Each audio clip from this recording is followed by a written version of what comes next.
I am attorney Marie Chris Bathan Lasco. This is my virtual classroom.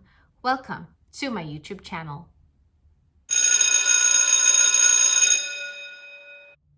In this channel, I shall aim to simplify the law. I shall discuss concepts and principles of law in under 10 minutes. Hi everyone. For this video, I am going to talk about two types of obligations, the pure obligation and the conditional obligations. There are several different other kinds of obligations, but for this video, I will concentrate on these two types, the pure obligation and the conditional obligation. So, what is a pure obligation? A pure obligation is an obligation whose fulfillment is not dependent upon a future and uncertain event or a past event unknown to the parties. What does this mean? This means that the obligation is demandable at once. That is Article 1179 of the Civil Code. And it says, every obligation whose performance does not depend upon a future or uncertain event or upon a past event unknown to the parties is demandable at once. Let me give you a very simple example. I will pay you 500,000 pesos. That is it. Your payment of the 500,000 pesos is not dependent upon a condition or a future and uncertain event. It does not depend on something else happening for me to pay you 500,000 pesos. And that is a pure obligation. A pure obligation, therefore, is characterized by its immediate demandability. In other words, the person whom you have promised to pay the 500,000 in our example can immediately demand from you the payment. He can immediately compel you to pay without waiting for anything else to happen, without waiting for an arrival of a certain period. Because again, as I've said, it is immediately demandable.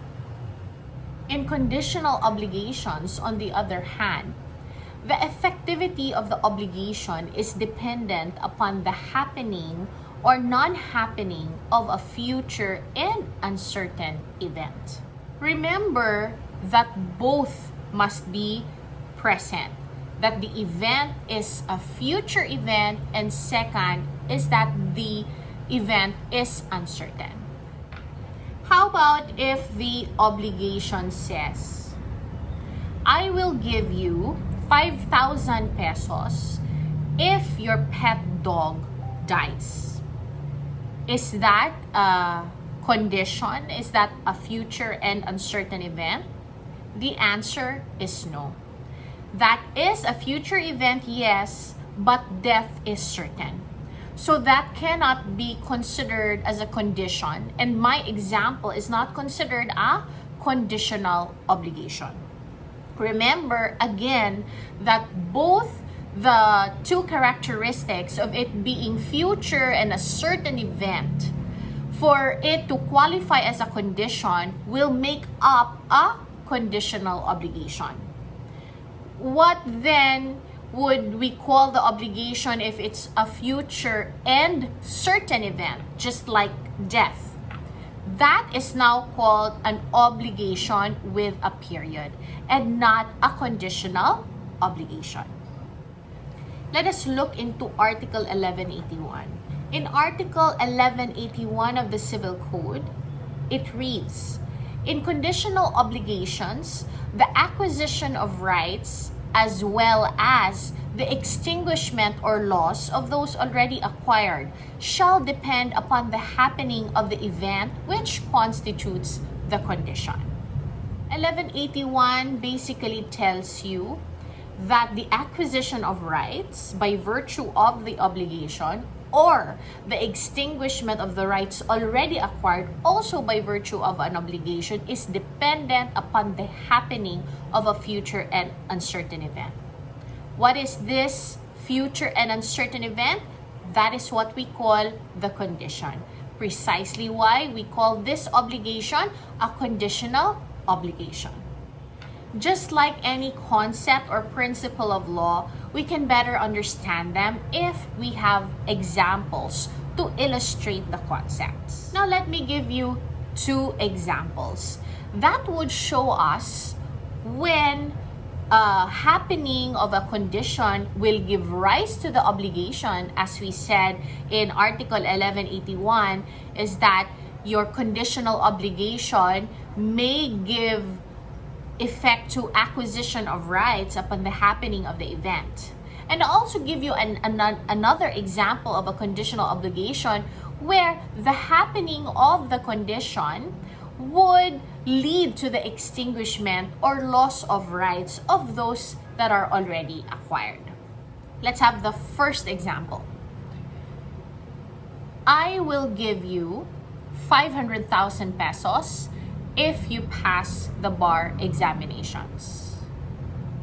This first example is an example of a condition which would give rise to an obligation. What do we call this kind of condition? We call it suspensive condition. Why is this called a suspensive condition? It's called suspensive condition because it will hold in suspense the obligation until the happening of the condition. So let's go back to the example which I gave you. I will give you 500,000 pesos if you pass the bar examinations. So today I make that promise to give you 500,000 pesos if you pass the bar examinations. My obligation has not arisen yet. Why? Because the future event, the passing of the bar examinations, has not come yet. It is a condition because it's a future event and an uncertain event.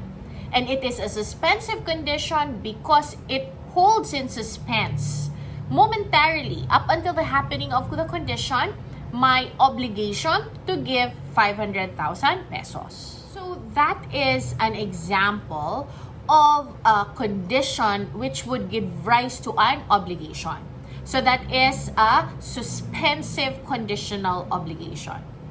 Let me give you another example because if you can remember, I've said that conditional obligations, the happening of the condition could either give rise to the obligation or could extinguish the rights that have already been acquired. So let me give you another example. Another example of a conditional obligation, but this time the condition will extinguish the obligation or will put a stop to rights that have already been acquired. Okay, let me give you an example.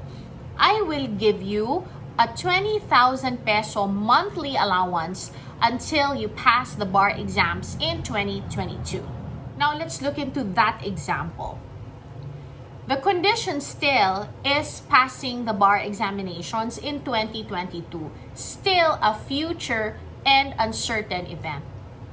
Now, this time, however, the happening of that event will extinguish my obligation as opposed to our first example.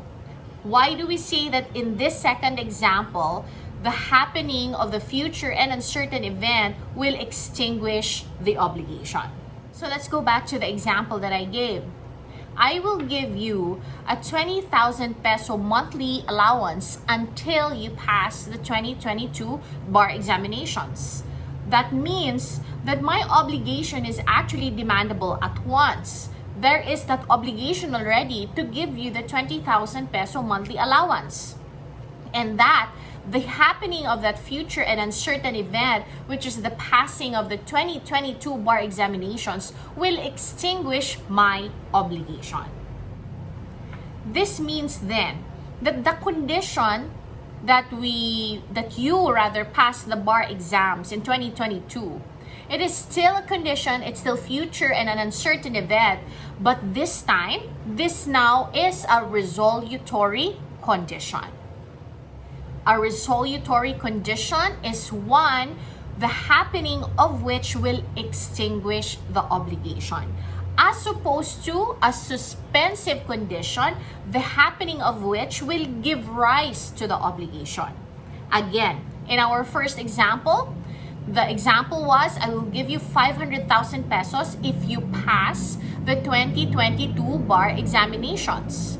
Passing the 2022 bar examinations is a future and uncertain event, the happening of which will give rise to my obligation to give you 500,000 pesos. Vis-a-vis a resolutory condition where the passing of the 2022 bar examinations will extinguish my obligation in the second example, where the example was that I will give you a 20,000 peso monthly allowance until you pass the 2022 bar examinations. So the happening of the event does not give rise to the obligation because it's already there. Instead, it terminates or extinguishes the obligation. So that's a very simple and straightforward explanation of the difference between a resolutory condition versus a suspensive condition in conditional obligations.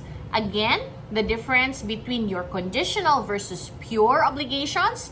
In conditional, the extinguishment or the effectivity of the obligation is dependent upon the happening of a future and uncertain event, while your pure obligation is demandable at once and it is not dependent upon any condition. So that ends this video discussion on the difference between pure obligations and conditional obligations. As I've mentioned, there are a lot of other types of obligations and I will discuss that in my other videos. Thank you for watching. See you again in MBL Classroom.